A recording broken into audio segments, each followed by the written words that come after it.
Good morning. Good morning. I am hopeful that everybody had a happy, peaceful Thanksgiving. And in the spirit of discontent, I hope we had a happy Black Friday too. I'm hopeful that you got all the deals you were hoping for and that you were richly blessed on Black Friday. It's funny to me that those days are so close together. They used to be, it was Thanksgiving and then it was Black Friday. Now it's Thanksgiving for a brief minute and then we are right back to regularly scheduled programming at like 6 o'clock on Thanksgiving night. It is go time.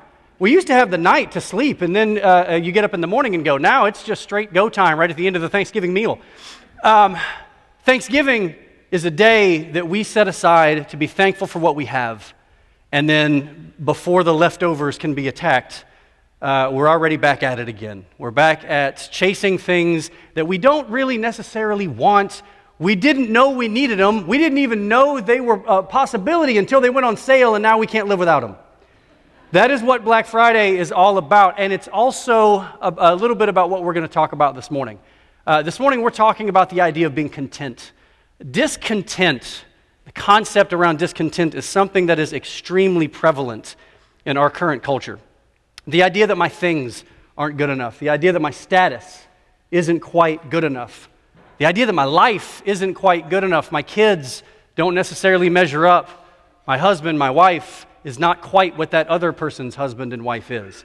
Kids, that your parents don't quite measure up, that your school doesn't measure up, that your job, your house, you name it, that it doesn't quite measure up. Our culture is marked by an inextinguishable discontent. We want a better job with better pay. We want a better boss. We want better relationships. We want a better car. We want a better golf swing. We want a better kitchen. And if we're not focused specifically on better things, we have a tendency to fall into the trap of waiting for the next thing. We can't wait for next weekend, for the next vacation, for the next purchase, for the next experience. We are a culture of next and what's coming next. I think part of that's the fact that we live in a status-driven culture, and I think part of that is natural, but there's another part of that I've seen recently, and that is the idea that all of our stuff is on display. We can see things now that we couldn't see 20 years ago. I grew up in an age where cell phones weren't on everybody's hands or weren't in everybody's pocket. There was a time where in order to see somebody's remodeled bathroom, you had to see that bathroom. To see somebody's new kitchen, you had to stand in that kitchen. Oh, not anymore. Now you can be sitting in your living room. You can open up an app and you can see all of the renovations that someone's posted about their home and of their kitchen and their living room, and you can compare it to your stuff that you've got in your house right then. You can go into an app and you can see all of the ways in which somebody else's husband is doing all of these things that you've been trying to hint at your husband for 5 years to do, and he just won't do it. But this person online does. So we have this culture of discontent. We get to see pictures of other people's vacations, other people's accomplishments. We get to see pictures of other people's kids' accomplishments, which are not embellished at all. They're all 100% honest. For the first time, we can literally quantify and count our friends. I'm going to go, again, speak to you who grew up without social media. Can you imagine a time when you were in 7th grade if somebody had walked up to you and said, "How many friends do you have?" And you had, without hesitation, said 743. That's a weird answer to that question. But it makes sense now. We're in a culture where that makes sense. The average home has over 200 channels in it. Why? How many of those are you watching? If the answer is more than like 10, you got way too much free time. We have a lot of options that we didn't have previously, and yet here's the crazy part about our culture. We have all of these options, but we're more discontent than we've ever been. When I talk about comparing your life to the people around you, I understand that I'm in a room full of predominantly adults, and we can think about this as an adult problem, but it starts a lot younger than that. Our preschool age kids have so much control over their content. They have so much control over what they see and how they entertain themselves that they're creating this mindset of being discontent, this mindset of not being happy with what's in front of them. I worked in the public school system for a long time with the parents of elementary age kids. We have a generation of kindergartners whose biggest issue is not a diagnosable attention disorder. It's not a bunch of other things that we want it to be. It's the fact that they're used to swiping off things they don't like, and their kindergarten teacher won't swipe away. When they want to do something different, when there's an activity they don't like, they want to mentally swipe off it, go away, next thing, and they can't do that. And our school-age kids are so taught at a young age to be discontent with their lives, and they're taught this lesson oftentimes inadvertently by us. We so overload their schedules. They play on 19 different baseball teams. Somehow they find like 13, 14 months a year to do that. I don't even know how that's possible. But they're on a bunch of different sports teams. They're in a bunch of different leagues. They're never still. They're never quiet. They're never with family. And then as adults, we wonder what's wrong with these kids. They can't be happy sitting at home with us. Well, they're not used to it. We're creating a culture where our kids are discontent with their lives because we've taught them that they need to constantly be working for something else. The idea that contentment is hard to find is not one that I think is shocking to anybody. I don't think anybody in here is surprised to hear that. And I agree, it is. Contentment is a hard thing to wrap your brain around, and it's a hard thing to find. The good news for us is that we're not alone in this fight, and we have a roadmap. The Apostle Paul talked to us about contentment, and what we can take away from his writings is what we're going to focus on this morning. I'm going to start this morning in Philippians chapter 4. So if you've got your Bibles and want to go ahead and turn, or more likely click to Philippians chapter 4, go right ahead. We're going to start in verse 10 of Philippians 4, and then we're going to backtrack a little bit after that, but we're going to start here in verse 10. All right. Mood lighting. There we go. The Lord wants us quiet for this reading. I rejoiced greatly in the Lord that at last you renewed your concern for me. Indeed, you were concerned, but you had no opportunity to show it. I'm not saying this because I am in need, for I have learned to be content whatever the circumstances. I want to stop here and remind you of something, that this was being written from prison. That makes verse 11 land a bit harder for me. Paul didn't allow circumstances to dictate his contentment. See, that's a mistake that we make. We make the mistake of thinking if we can just get the circumstances right, if I can get the right house in the right neighborhood, if my kid can be on the right sports team, if my husband will just do the right thing, if I'll get the right job, if I'll have the right boss, then I'll be happy. We chase contentment through circumstances. And right off the bat this morning, I want you to see that circumstances actually have very little to do with our contentment. I also want to point to a word that you see there in verse 11. I am not saying this because I'm in need, for I have learned to be content whatever the circumstances. I want to encourage you this morning. If you feel this lack of contentment, if anything I've said so far has struck a nerve, and you think, yeah, that might be me, I want to encourage you that this is not something that comes naturally for everybody. That contentment is not something that is a natural state of being. It needs to be learned, and it can be learned. And I think we see that in Paul's writings. Paul had to learn it. Paul had to learn it. I think we can learn it too. The idea that we're going to have to work at it, though, is something I want to make sure you're clear about. See, in this culture and in our DNA, for some reason, we don't really want to learn stuff. We want to do stuff. That was prominent with me the first time I ever had an opportunity to ride a motorcycle. I didn't want to learn how to ride that motorcycle. I wanted to ride that motorcycle. There was no learning involved to me. I wanted to get it done. I remember it vividly. April and I were dating, and her dad rode a Harley. And I was fascinated by the Harley. I'd never been on a motorcycle in my life. And I was at her house, and I was looking at it, and I guess I'd asked enough questions to where her dad said, here, you want to take it for a spin? The answer to that question is always yes. Do you want to ride a Harley? The answer to me is always going to be yes. So I was walking towards the bike, and I remember saying before I got there, hey, just FYI, I've never done this before in my life and have no clue what I'm doing, which apparently alarmed him. So he says to me, well, I'll tell you what, I'll take you for a spin and show you how it works, and then I'll let you go. Thus beginning the most awkward 20 seconds of my entire life. April's dad climbs on the motorcycle. I am now supposed to, I guess, make myself at home behind him, which was awkward. So I had the 20-second, if you've ever been a man in this circumstance, do we go here? Up here? Up here, I'm not as safe, but in another sense, I'm safer. If I do this, I'm safer, but I'm not safer. So I had this battle back and forth between how am I securing myself? We leave, we pull away, and it didn't help. I heard April's brother singing "Take My Breath Away" as I'm pulling out. That is a 100% true part of that story. So we're pulling away, and we get down the end of the road, and he's telling me all the stuff he's doing. He's talking me through gears and I don't know, turning, whatever it is you do on a motorcycle, and we turned back around and came back. The entire time he's teaching me, though, I could only think of two things. One, this is weird, and two, don't die. That's it. We didn't have a helmet. He'd been doing this for a long time, and so my thought is I'm not in like gear, flame retardant stuff. I should be in something more than this. So we go to the end of the road, we come back, and he says at that point, okay, you got it. All right, poor training program, but okay.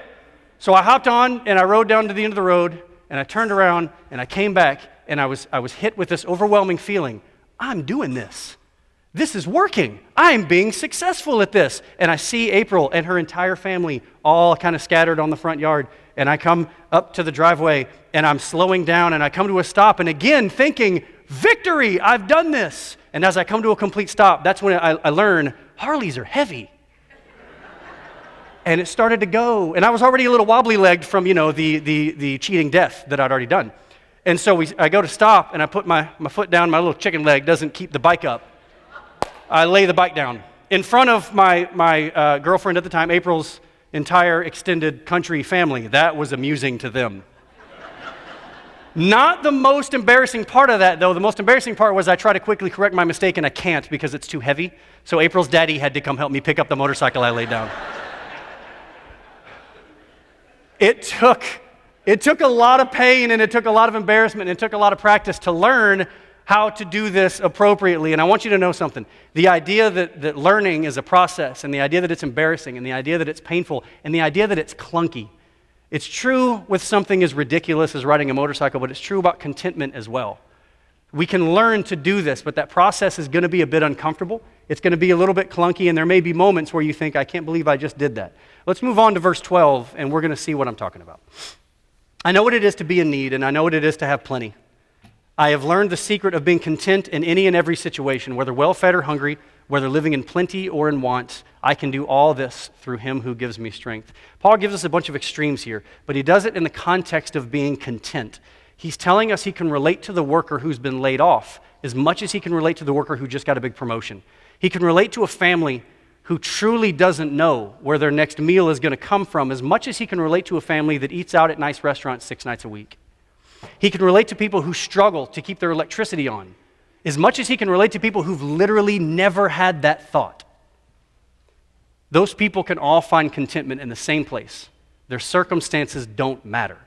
So what is that place? That place is verse 13. See, the problem that we have with verse 13 is that we've kind of taken this verse and applied it to places that I don't think it was originally intended to be applied. Take a look at verse 13 with me. Again, this is a verse we're all familiar with. I can do all things through him who gives me strength. I used to be a coach. That verse is written on a lot of workout rooms. It's written on a lot of basketball shoes and written on a lot of football cleats.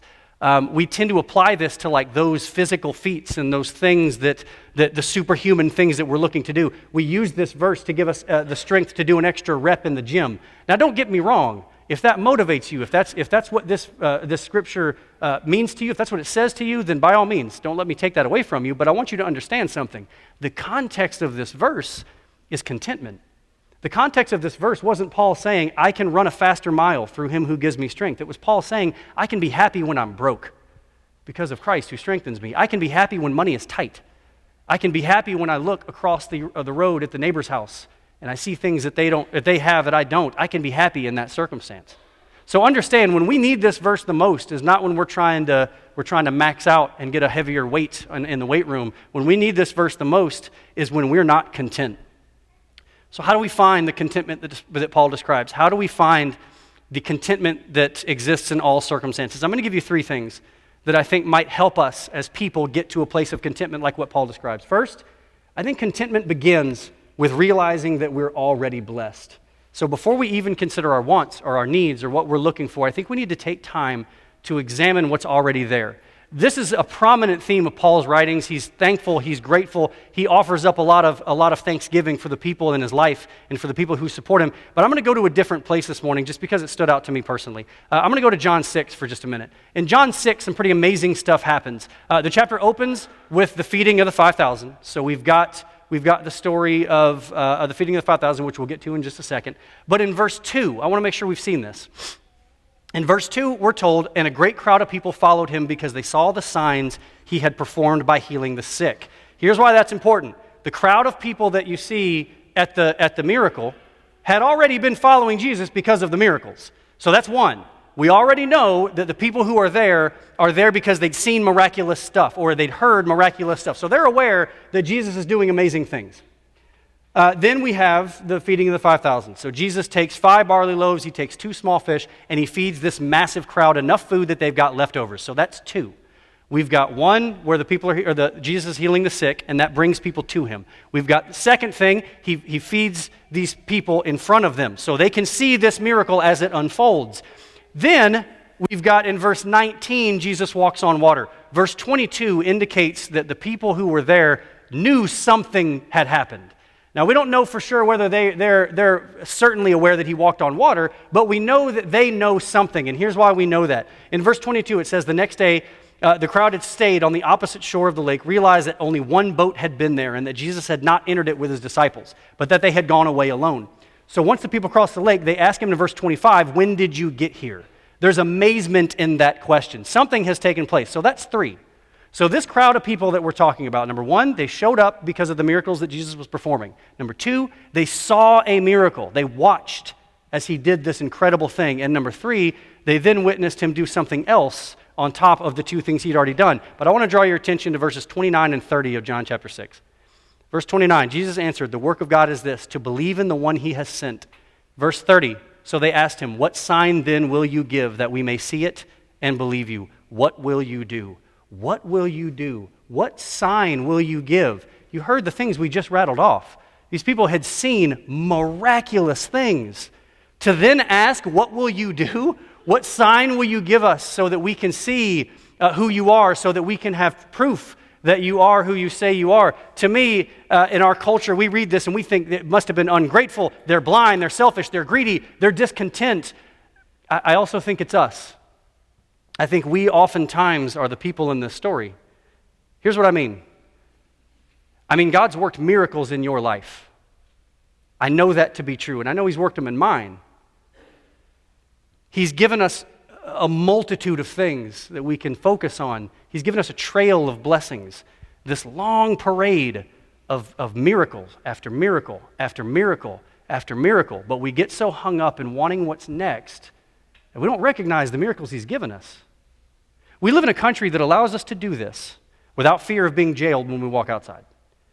If you were here last Sunday night, you heard a missionary update from a place where that's not necessarily the case. And at different times, that may not be the case. We don't have that fear. We're able to do this freely. And that's a miracle and it's a blessing. And sometimes we miss it. Your husband is not perfect, but he's a gift.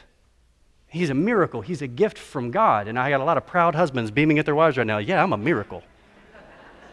You treat me like a gift from God. Wives, husbands, your wives are not perfect, but she is a miracle. She is a gift from God. Instead of looking at our spouses for what they're not, what if we took some time and actually looked at them for who they are and looked at them for the amazing blessings and the amazing miracles that God's performed in their life? Your kids are not perfect, but they're gifts. Your job, your house, your things, your stuff, your relationships, your church family, these things are not perfect, but they're miracles. They're gifts. They're blessings from God. I want you to know that we're humans, we're fallible, but to be discontent with the things in our life, to not acknowledge them as gifts, to not acknowledge them as blessings, to not acknowledge them as miracles, because they're not exactly what we would want, because they're not specifically perfect, I think would be a mistake.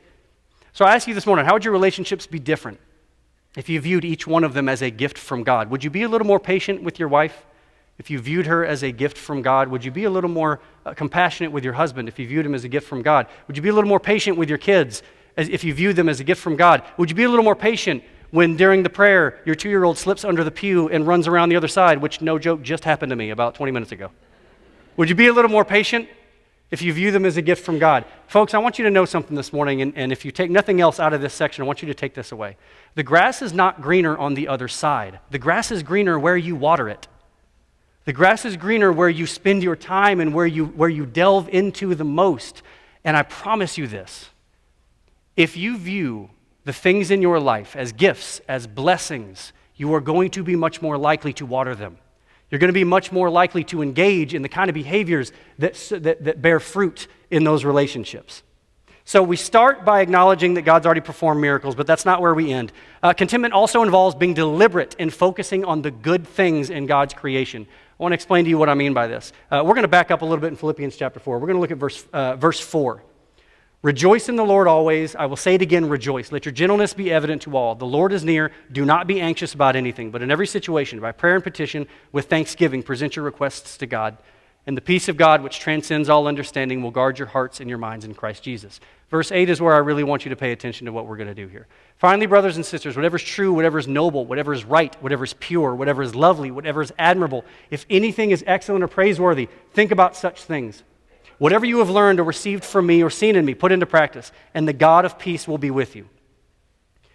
Folks, as simply as I can say it, we have to change our thinking. We have a culture that is so overwhelmingly focused on negative things, so overwhelmingly focused on scandal, so overwhelmingly focused on hatred that we oftentimes miss the positivity in the world around us. We want to blame the media for that. We want to say that it's the media that keeps throwing all these negative stories at us and keeps pumping hatred into our culture, when the reality is the media is generally chasing one thing. They're chasing our eyeballs. They're chasing clicks. If we stop clicking and stop paying attention to the things that infect our life in a negative way, the media is essentially going to have to change to us as opposed to the other way around. So here's what I want to, as plainly as I can say it, what I want you to know. Part of finding contentment is stop flooding your life with so much negativity. Stop flooding your life with so much scandal and so much hatred and the things that we can find online. As simply as I can say it, we got to stop clicking on things that we don't want to infect our thinking. I'm going to go back to that verse we just read. Whatever is true, whatever is noble, whatever is right, whatever is pure, whatever is lovely, whatever is admirable, if anything is excellent or praiseworthy, click on those things. Click on those things. Whatever is true, whatever is noble, whatever is right, whatever is pure, let that be your guiding force. Let that be what you spend your time in. Let that be where you spend your entertainment. Let that be where you get your news. Let that be where you spend your time, because you don't need a life that's filled with the negativity that exists inside a phone. Because when you step outside, I think what you generally find is that life's not that bad. People aren't that divided. They're not quite as divided as they would appear to be online. You don't need to fill your life with this negativity. And the reason for that is our third point today. Our third point today is contentment, is knowing that if we have Jesus, we have enough. I think that was the point of verse 13. I can do all things through Christ who gives me strength. Paul knew contentment wasn't about what he had. It was about whose he is. See, a lack of contentment for us comes when our focus goes horizontal. We start paying attention to each other. We start paying attention to the things that the people around us have, and we compare it to the things that we have. We start comparing our children and our spouses to the perception that we have of other people's children and spouses, and we're not content. When truly, I believe contentment comes when we start looking vertically. And we start looking, instead of at the people around us and comparing ourselves to them, we look vertically and see what we get from the blessings that God's given us. God's promised us eternal life and salvation. If we trust Him to provide for our eternity, can we learn that our life circumstances, that He can control that too? If we trust Him with our eternity and our family's eternity, can we trust that whatever blessings we get or don't get, whatever prayers are answered or not answered in the way that we want, can we trust that He's also in control of that? And if we can trust that, I think we can find contentment, because we understand that we don't have to worry about a lot of the stuff that we spend our time worrying about. We can turn that over to God, and we can be grateful with what He gives us. See, folks, contentment lies in knowing that in our faith we have what we need. Now, I want to make sure you've heard me say something. There's nothing inherently wrong with the wants and desires that I'm talking about this morning. I don't want anybody to walk out of here and say, well, we're moving the family into a cave because that guy said that should be sufficient. That's not what I'm looking for. The goal is not to make you feel bad if you've been pursuing a promotion. The goal is not to shame you if you've been rolling around with a realtor the last couple of weeks looking for a bigger house. I'm okay with that. I don't want you to feel like those things are wrong. Here's what I want you to understand. Our enemy here isn't possessions, it's excess. What I want is for you to be able to engage in those things without having the happiness and the joy and the contentment taken out of your life in the process. If you feel like your family's outgrown your home, so you're looking for a new home, that's okay, but I don't want you to be so focused, so singularly focused on that next thing that you don't take time to stop and focus on what you have and focus on just how blessed you really are. I don't want you to be so consumed with the next thing that you don't take a few minutes to be grateful for the things that we've got. It's okay to want the things that you want, but I want to encourage you to not be consumed by those to the point of missing the beauty in the life that God's given us. This is not about pretending we don't want stuff. It's a freedom from being controlled by those desires. It's not about pretending everything's okay when it's not okay. Trust me, I understand. Things sometimes aren't okay. In my world, in the therapy world, the holiday seasons are rough, and they're rough because a lot of pain comes to the surface. There's a lot of memories of lost people and broken relationships that surface during the holidays, and I get it's hard to be content when you've got that underlying pain. I understand. I truly do. But I don't want you to be so consumed by getting past it or so consumed by focusing on improving things and getting a better thing to replace the thing. I don't want you to be so consumed by that you don't take a minute to look around and realize that while things aren't perfect and while relationships don't always work out the way we would like for them to, we still have blessings and miracles flowing through our life. And it's important that we focus on those. We've got Jesus, and because of that, we've got enough. Our society suffers from cotton candy contentment. It's quick. It dissolves instantly. It's sweet. It's great for a moment, and then it's gone. But I want you to know this. Somebody who's happy and content because she's on vacation in Maui only has a couple of days left to be happy. Real contentment comes from an eternal trust and a relationship in a God who will provide for us regardless of whether or not we understand what that provisioning looks like. A person who understands blessings, a person who understands the eternal peace and the eternal joy that we get in our faith can learn to be content. Contentment's learning that Jesus is enough. If you know Jesus, you have a God who hears you. You have the power of love behind you. You have the Holy Spirit within you. You have all of heaven ahead of you. If you have Jesus, you have grace for every sin. You have direction for every turn. You have an anchor for every storm. So my question is this: what more do you need? We've got everything we need to be content in a loving relationship with Christ. My question for you this morning is, do you recognize it? And if not, how can you get back to it? Every time we gather together, we want to provide an opportunity for anybody who may have a spiritual need or would like a prayer request. We want to give you an opportunity to come forward and let that be known. If you're in that situation this morning, I'm going to ask you to come forward while we stand, and Dan closes us out in song.